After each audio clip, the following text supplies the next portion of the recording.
Oh, what is up, you guys? My name is Blissful and welcome back to my Furry Proto. We're moving right along with the story. We're moving right along with the game. And the music will kick on any second. There it is.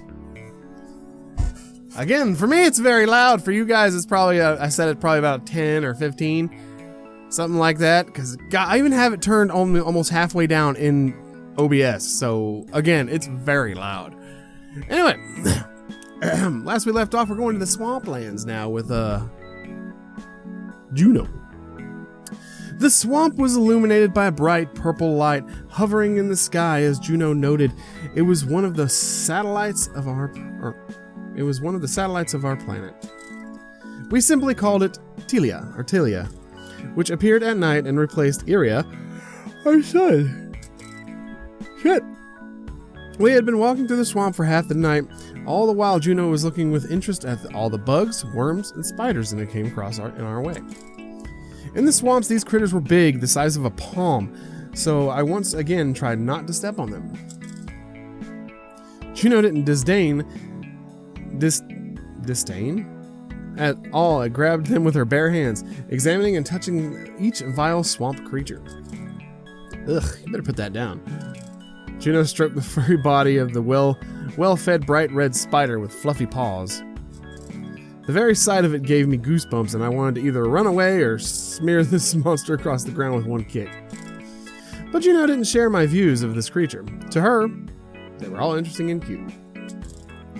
So why are you overreacting? Look how pretty it is. Such little fluffy legs. Cute. These brats look like monsters. Juno smiled at me gently. Well, my inhabitants of the universe looks like monsters, but in fact are very nice and kind creatures.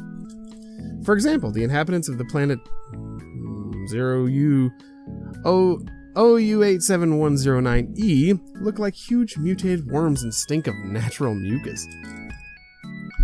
But they are very pleasant guys. They were so hospitable they invited me to their place right away, showed me everything, and allocated a whole delegation to give me an excursion around their planet.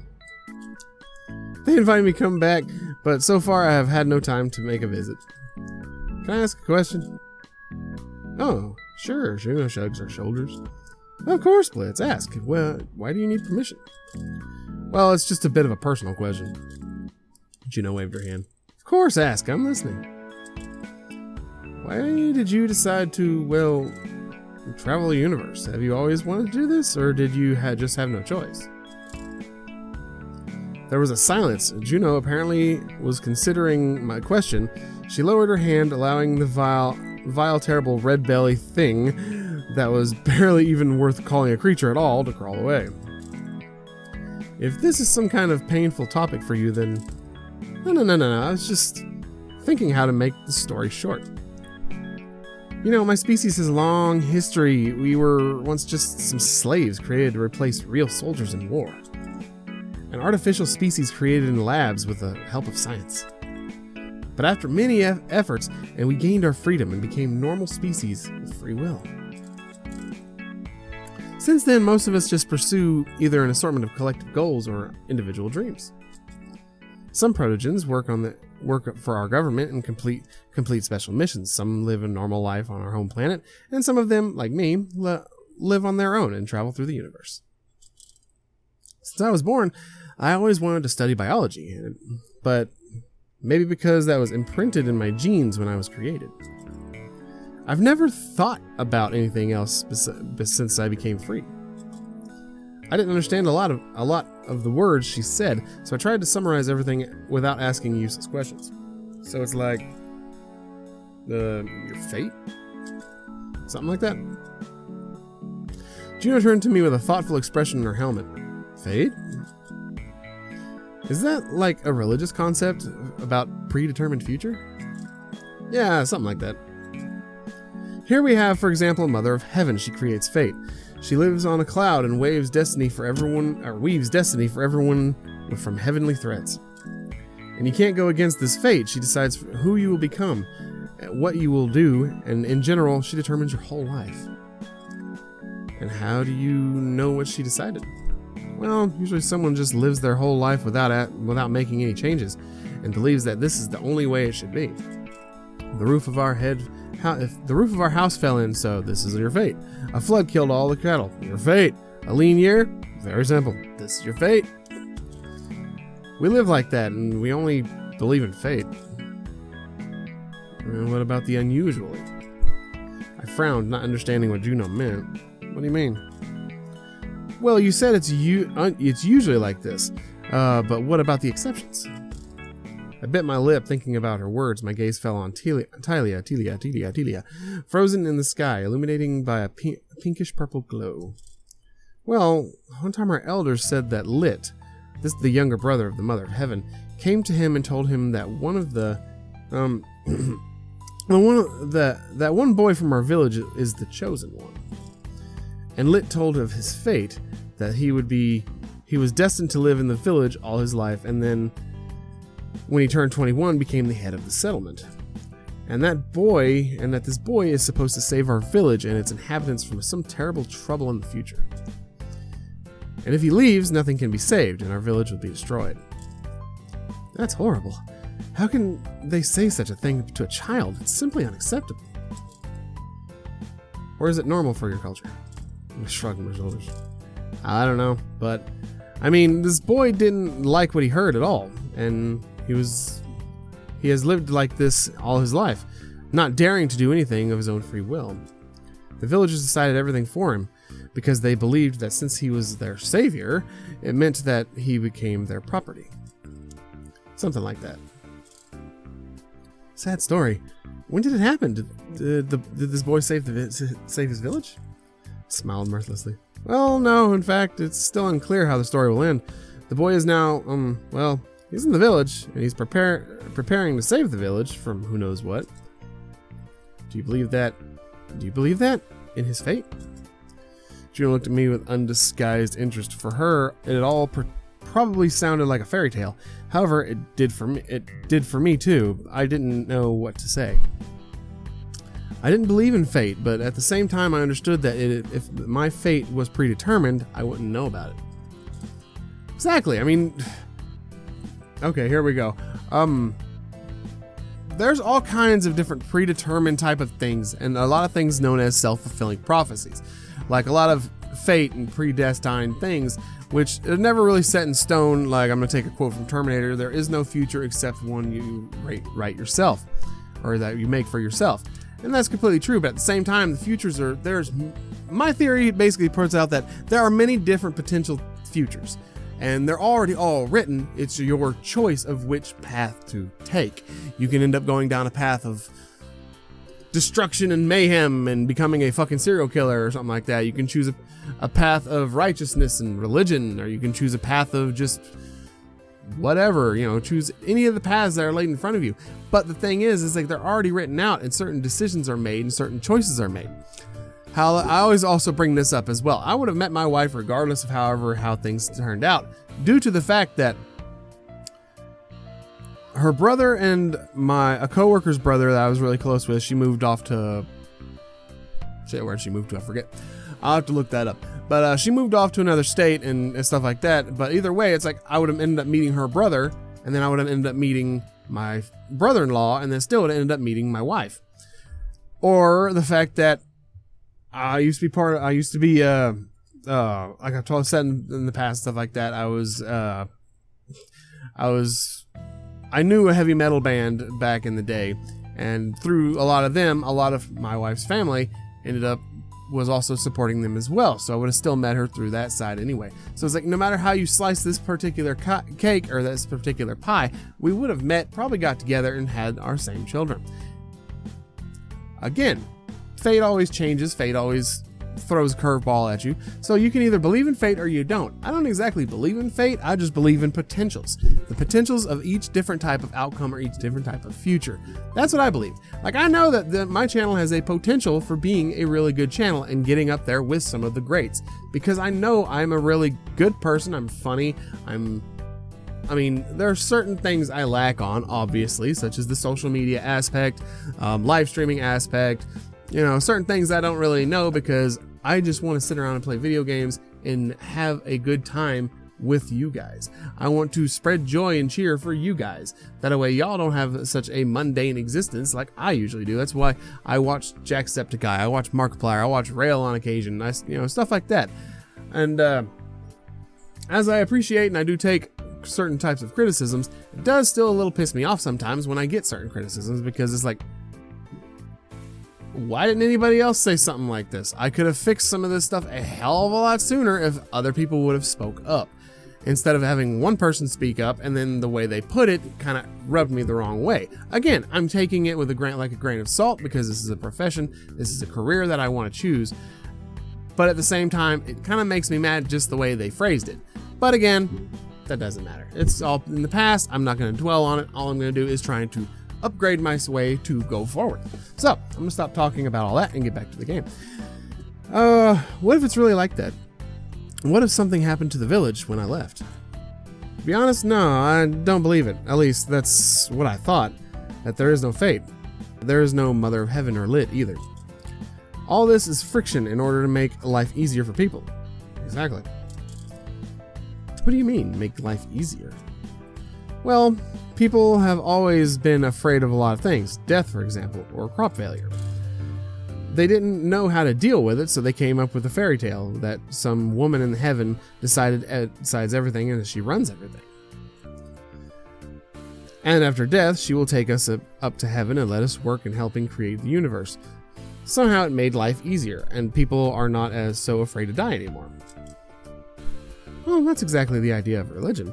It's simply similar to on most planets with intelligent species. Exactly. Though I'm surprised you understand that despite your limited knowledge about our universe. Juno smiled at me gently. You are truly a black sheep. I arched an eyebrow, not understanding what Juno was talking about. I got her. What am I? I've heard such an expression on one planet. Being a black sheep means that you're different from others, not like them. Or an outcast. Well, that's outcast. Hi, how you doing? I smiled and nodded. Yes, I guess I really was a black sheep. What about you? You said that some of you live far away from your planets. Is that a common thing? Not a common thing, but not too rare either, especially for scientist-type protogens. Some of us wanted freedom from more than others, so it's okay for a protogen to live on a lonely life without making contact with other protos. For me, the universe and its nature is much more interesting than anything else. There are so many new unexplored things out there in space. And you never wanted to go back home? Shrugged as she bagged another sample. Maybe sometimes, but not that much. Before I gained my freedom of will, I was working in a lab every day. I usually worked with other protogen scientists, but since we all became free, nobody wanted to work with others, and everyone started their own journey as a lonely scientist. Besides, the first generation of protogens never had families or close friends. It's not something that we were supposed to learn in our so-called childhood. How's that possible? Weren't you born by your mothers? Or at least eggs or something like that? As I already said, we were created artificially in laboratories. We were created with the help of genetic engineering and VR training. What? Well, it's something like deciding which characteristics the creature will have before it's born. You can make it strong, fast, tall, short, and so on. Big boobs. Nice boobs. Nice ears. Something. The only difference from fate is that it's decided by another creature, not a god. Our creators made us strong and healthy, but obedient. Gladly, we destroyed our shackles and started a new life. But I won't tell you the whole story right now. It's really too long, and I'd have to explain too many things. But you guys can go check out Rail's deal on protogen lore. That was a really fascinating video. Besides, I already told you a lot of things that I shouldn't have. Except for the slavery, it sounds very cool. I'd be happy to have the possibility to travel to distant planets. I've been dreaming of traveling all my life to see at least our planet, but, well, I couldn't. Why not? Well, I don't have a jet to fly everywhere, and it's dangerous to travel alone on foot for such a weak creature like me. Though it's not as scary with someone else. I don't have any friends. I don't have any friends here. I'm sorry to hear that, Blitz, though I don't know if it's alright in your culture to not have friends. No, it isn't, actually. My peers have a lot of friends, but in short, I don't have anyone. Just parents, but they're not friends. This is different. Juno asked shrewdly.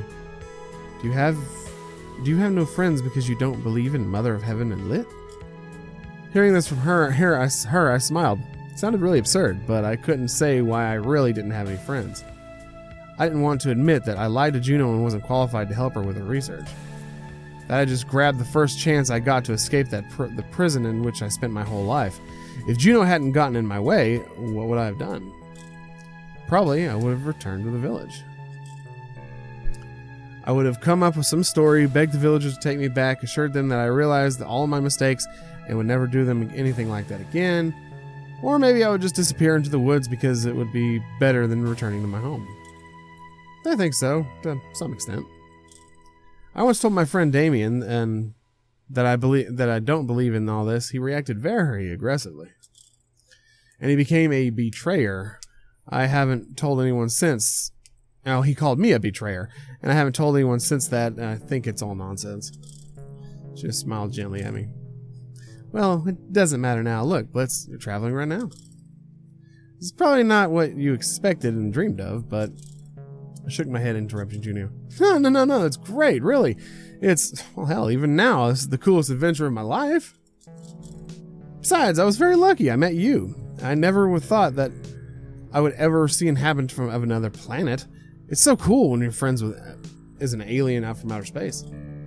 I laughed merrily, sincerely, but for some reason, Juno didn't share my joy. It's as if I had said something wrong, but I didn't understand that exactly. The image on her helmet changed and the smile disappeared, giving way to a sad expression. Is everything alright? Did I say something wrong? Well, let's get ready. I've already finished here. I scanned the rest with my helmet. We can finish with this territory and go on to the next tomorrow morning. Here, take these samples and put them in your backpack. I obediently picked the bag samples and shoved them into the large bag behind my shoulders. Juno, are you sure you're okay? I'm sorry if I blurted something out. Maybe it has some other meaning for you. I didn't even know. It's okay, Blitz. Forget it. Juno smiled, but it seemed to me that even on her helmet, the smile looked too artificial and forced. No, really. If I said something wrong, I'm sorry. It's okay. I told you. Come on, Pixie's waiting for us. There are those roots for yours you cooked yesterday. I hope it will pass for dinner. I barely restrained a pained groan as I followed Juno with my backpack at the ready for any last-minute samples. You know, I think they've gone bad. They're not usually stored for so long. Weird. I scanned them before I left. They were fresh. Besides, I froze them. And you never freeze them, so they're probably already gone bad. I'm telling you for sure. It's better not to eat than need to eat it anymore. Okay, what will you eat then? Got any of those fruits that you gave me? I'll check when we're there, but don't worry. I won't leave you hungry, Blitz. Thank you, Juno. Juno turned around and smiled at me over her shoulder, but there was still something fake in her smile. I didn't understand what I was guilty of. Ding dong, ding-a-ling dong. We finished with the territory of the forest around the northern valley and headed south. Here, we're a hot desert. Anyway, hot desert with merciless scorching sun awaited us. As it turned out, Juno couldn't stand high temperatures, and what was the point in hiding it? I'd never actually been to this place, and I just knew it existed. I read about it in books. Juno wasn't thrilled because her cooling system, as she called it, were having a hard time coping with such heat. It's scorching out here. It's awful. Let's quickly scan everything here and get it over with. Yes, you're right. I don't want to stay here for a long time either. Juno began to illuminate everything with a yellowish light that came from her helmet. She squatted down to study the sand and rocks while I loitered nearby, squinting from the blinding rays. Look, are you sure no one lives here? Juno got to her feet and looked at me. I shrugged my shoulders. Yes, no one. Weird. What's weird? Did you find something? don't even know. I haven't figured it out yet. Juno continued to scan the area. I suddenly remembered that I had to play the role of an omniscient person who knew the whole planet inside and out. So, with the most unaffected facial expression, I said, "I assure you it's absolutely safe. No one lives here. Besides, who would survive in this heat?" My words, which sounded surprisingly natural and unperturbed, apparently cheered Juno up. She continued to rummage in the sand, studying the pebbles and particles of various substances she came across. At that time, I could hardly stand on my feet, but and the feeling of sweat trickling down my temples was obvious sign to finish up the research quickly. Suddenly, I felt a jolt. It seemed to come from everywhere, as the planet itself had shuddered. Did you feel that? Juno turned to me and shrugged, trying to stay calm. I don't know. Maybe it was just a falling rock. That's unlikely. My sensors have detected. At the moment, I screamed and jumped, and dry ground under my feet seemed to move. Juno looked at me, and I looked back at her with huge eyes. What the? Didn't have time to finish. A huge something burst out of the ground. Sand splashed in all directions, and the ground under my feet was shaking, and I couldn't do anything to hold back a loud scream. Right between Juno and I, blocked our way to each other, a giant, fat worm appeared. Juno, run! What's over here? Juno dodged the huge round mouth of the worm and ran around the large body, grabbing my hand. Due to the fact that I was confident in the safety of this place, we had moved quite far away from the jet, and now we could easily become a lunch for an underground worm. Juno ran away, still holding my hand, but I couldn't run as fast as she could. The worm, diving underground again, chased after us, hoping to snatch its prey. You said there was no one here. I thought there was no one here. But you said you knew. The sand got into my mouth. I coughed, and the ground moved away from under my feet. I fell just at this moment. A huge worm popped out of the ground again. Juno, help! Juno froze in place. Interference jumped across her helmet, and I couldn't understand the expression on her face. Sand got into my eyes, so I could. Oh, well, nice going for the fade to black. I could feel the worm coming toward me and smell something terrible stench from its mouth. And after I had already said goodbye to life, there was a loud bang. That sounded more like a pizzu. I opened my eyes. Juno was holding what she calls a gun in her hand. She aimed at the worm and pulled the trigger. Get up, quickly! The worm became distracted and squeaked loudly, so Juno grabbed me and almost dragged me to the jet. We barely had enough time to get in, so Juno threw me into the chair and shouted, "Pixie, let's get out of here!" Pixie obeyed, and the jet hummed, and we soared into the air. I was breathing heavily, sitting in the armchair, trying to calm the frantic pounding of my heart. Juno was sitting next to me, and her elbows on her knees, and her head in her hands, staring at the floor. Her helmet was expressionless. We were silent for a few minutes while we just tried to catch our breath. My legs were still shaking from running so fast, and my hip hurt from falling. Soon a bruise would appear. We did it. A smile appeared on my lips. Did you see that huge bastard? He almost ate me. Thanks for... Juno didn't let me finish. She got up and silently left, leaving me alone. The module door closed behind her on a soft click. Completely unaware of what had happened and why Juno had reacted like that, I continued to sit in the chair in silence and solitude. Pixie? Yes, Blitz. Did I say something wrong? Sorry, Blitz, I can't talk about this. It's personal. Would you like a drink or some water and a change of clothes? I frowned even harder. What could Quit and Pixie talk about? What can't you talk about? Sorry, Blitz, I can't tell you. What would you like a drink and some water and change of clothes? This conversation was going nowhere. I leaned back in the chair and ran my hand over my face. Grains of sand stuck to my skin as I was covered with a layer of either dust or gritty dirt. Yeah, I would. Thanks, Pixie. Ding dong, dingly dong. Juno didn't talk to me for the next day. When we went to the western forest, she worked without a single word. She silently scanned the area and shoved samples into my hands, but refused to answer any of my questions. I knew I had done something wrong, but I didn't know exactly what it was. Several times I tried to start a conversation or ask something, but Juno either answered shortly, yes or no, or ignored my words altogether.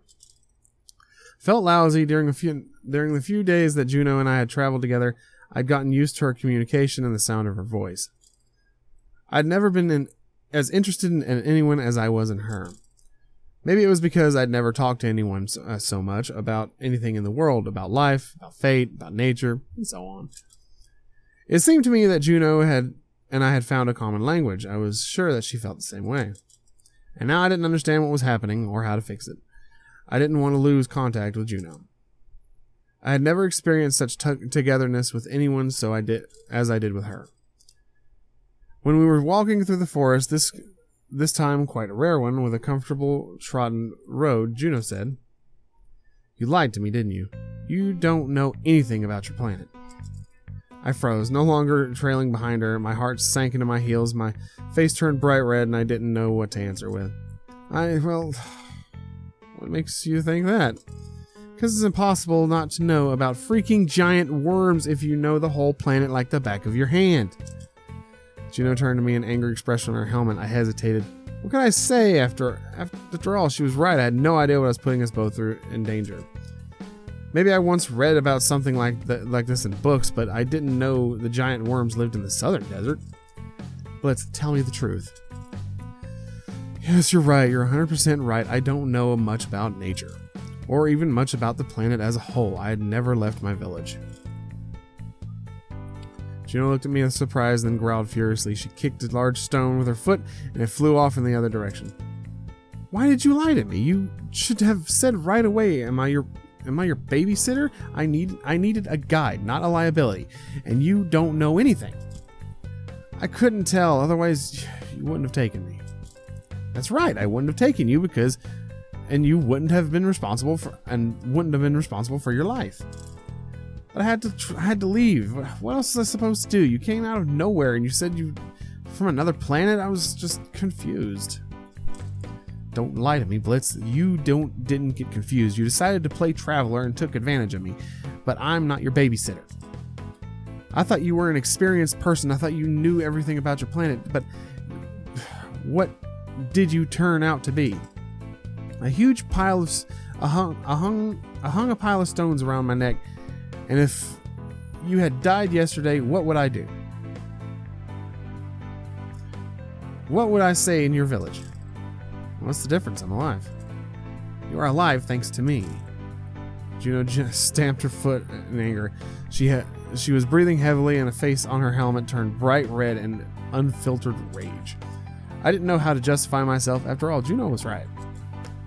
I made a deal by lying to her about everything. The only thing I didn't lie about was my name. And she had a big mission. She had to study this planet and not solve my problems for me. I felt terribly ashamed and immediately regretted that I had not told her the truth from the very beginning. My face lit up with a blush. Sorry, Juno, I'm sorry. I really am. I didn't mean to lie. Just what? Why did you end up by that river and if you never left your village? Why did you ask to come with me? What do you want, Blitz? I bit my lip, sighing heavily. I sat down on a fallen log and dropped my head to my hands. Do you remember what I told you about the boy who had become the chosen one? Allegedly, the mother of heaven chose him, and I remember, so what? What does it have to do with... The boy is me. I was 3 years old when the elders told me that I had great destiny, that my life was predetermined by the mother of heaven. That she had a mission for me, and that's why I was sent here. According to the prophecy, I was supposed to become the ruler of the northern village in the future, become a savior, and cope with some terrible threat. I never had a choice, you know. I was raised as a chosen one. I was treated as a chosen one, and not as simply as a person. Even my parents called me the chosen one and savior every day, not by name. Everything was forbidden to me. I ate according to a schedule. My day was scheduled by the minute. I wasn't allowed to read what I wanted, do what I wanted, go where I wanted. I lived there as a pet, and so on my 20th birthday, I couldn't do it anymore. I spoke in front of the whole village. I had to prepare a speech for every birthday, and this time I expressed everything that boiled over. There's no mother of heaven, there's no destiny, and in general, I don't believe in all this. I said it in front of everyone, in front of the elders and my parents. They almost shoved me to the healers. They would definitely lock me in the house and just wait for the threat to come, but it might have never come. And I would spend my whole life within four walls like some kind of decoration, not a person. So I ran away. I just ran through the woods until I was exhausted. I didn't know what to do. I asked myself, where would I go now? In the forest? I would just die alone, back to the village. This was, well, a voluntary surrender for my whole life. And I don't want that kind of life, Juno. I want to live like a normal person. I want to travel, see the world. Then you showed up. You said you needed a guide, and I decided that this was my chance, that now I could escape and no one would find me. That I would see the world and you would help me with this. Well, I'd help you and you'd help me. I didn't mean any harm, Juno, honestly. I just wanted to be your friend. I sighed and ran my hands over my face, and Juno, after hearing my confession, stood silently in the same place, not knowing how to answer. Sorry I lied to you, but I really like traveling with you. I've never been friends with anyone. I've never had anyone. Just this Damien I was talking about, but he doesn't care about me, you know? He was only called my friend, but in fact, he was not a friend at all. I understand if you want to leave, but I would like to stay with you. I've never had such a great time with anyone, and thank you for saving me yesterday. If it wasn't for you, I would really be gone. When I finished my story, I looked away at the ground, and I was afraid that Juno would drive me away and tell me to return to the village. Or even worse, she would just leave me here. I'd never get back to the Northern Valley from here, because we were almost the other side of the planet, no matter how small, according to Juno, it may have been. I didn't want it to end so suddenly. After all, we had fun together. Juno sighed, walked over and sat down next to me on the log. I don't need friends, Blitz. That's why I travel alone. So as not to make friends. Why? I thought we were enjoying hanging out with me. Yes, I did, and I do. It's great. It's even fun and interesting to be with you, but I don't need it. That's it. Well, I shouldn't get attached to anyone. It's fraught with consequences. Ooh, she's been burned before. What consequences? Juno was silent for a few more moments and finally given up. Sorry, Blitz, I also lied to you. I actually had a friend. My very best friend. We met on one planet I was exploring. His name was Toshi. He was my guide on the planet, but we got along so well that we also became friends. There was nothing keeping him on the planet. He had neither relatives nor friends, so he decided to fly with me. We traveled together for a long time, lived side by side, and helped each other, and then, well, on one of the planets, we fell into a trap, and Toshi... Juno paused, her voice trembling. I pursed my lips, already realizing what had happened to Toshi. Juno looked really broken. When Toshi died, there was nothing I could do. And even if I could, I didn't do anything. I just didn't have time. I only managed to make my own way out. He urged me to leave, as said I shouldn't even think about staying with him, and I had to leave, otherwise we would have died together. For a while, it seemed to me that it would have been better if I had died with him. There wouldn't have been a constant feeling of guilt. It's always with me, no matter what I do. And it can't be fixed. Toshi can't be returned. When I came to my senses, I vowed to never make any friends again. Or even somehow get attached to those with whom I travel around the planet. The guides become just helpers for me, and I try to stay away from them. But with you, it's really great to be with you, just like with Toshi, but in different ways, of course. And when you showed up, I realized how lonely I've been all this time. But I can't get attached, you know? I can't let it happen, because then I might lose it again. I just can't face it again. What would have happened if I hadn't saved you yesterday? I agreed with a sigh. I would have died. Exactly, right in front of my eyes, and when I saw you lying there and this worm ready to devour you, I fell into a stupor.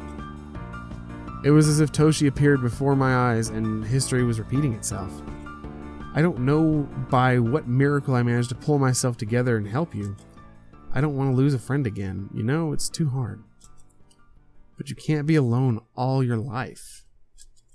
Juno looked at me with a sad face, and I didn't know how she felt. I had never lost any friends. I didn't have any friends at all in the first place. And I could only imagine how scary it was to carry such a burden and to blame myself every day. But at the same time, I knew that no one had to blame themselves every day. It was just too hard of a life to live with such a load. You can't control who you get attached to, and if that happens, maybe it should have. Juno smiled sadly. Fate? I chuckled, realizing her words. Something like that. Now, I'm sure Toshi wouldn't want you to be alone for the rest of your life and not let anyone near you. What would he say to you if he knew if he